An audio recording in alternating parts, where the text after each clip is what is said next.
we're finding the area of composite figures. They're all squares or rectangles on our homework today. So we're going to look at number 1 and number 12 and look exactly how we're going to break this up. So given the area in number 1, we have a shape that has all straight lines, but we can break this up into 2 sections. So you could either break it up here and make it a long rectangle and another rectangle, or you can split the little area that's at the bottom from the larger rectangle, which is what I'm going to do today. So it gives us 2 different areas. Now the first thing we need to do is go back in and label the missing parts. So if this entire length is 7 millimeters at the top, and this is 5 millimeters, then the missing length here has to be 2, because 7 minus 5 is 2. So this here is 2, which means this outside is also 2.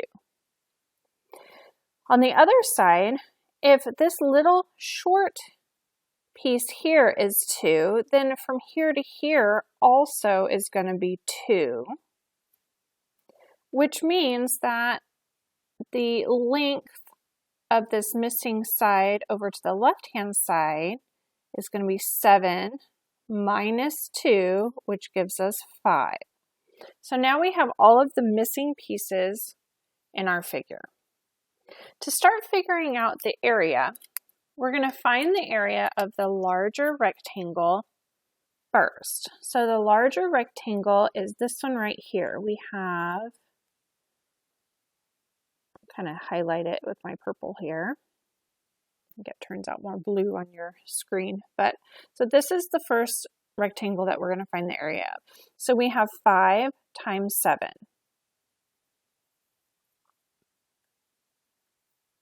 And then we're going to add it to the area of the smaller section. So the smaller section is this 2 by 2 square.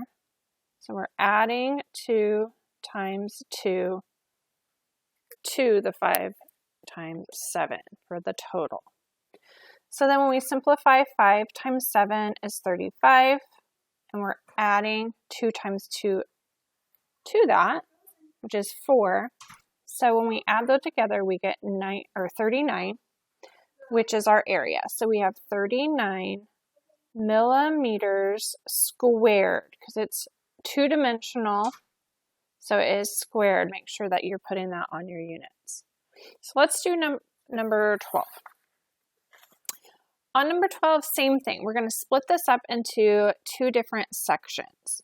So here's the line I want to split it into. We need to know what the length of this top rectangle is. So we know the entire length is 8. This little one is 2, so that leaves this as 6. So 6 plus 2 is 8. We also need the length of this smaller piece that's kind of hanging down here. We know that the entire length is 9 at the top and then 4 over to the right hand side. So 9 minus 4 gives me a length of 5 here. So now we can do the same thing and find the area of the 2 pieces. So the first area of the larger rectangle is going to be 9 times 6. So 9 times 6. And we're going to add the area of the smaller section, which would be 2 times 5 for this entire section. So 2 times 5. So 9 times 6 gives us 54, plus 2 times 5 is 10. So 54 plus 10 gives me 64. My units are yards, yards squared for my final answer.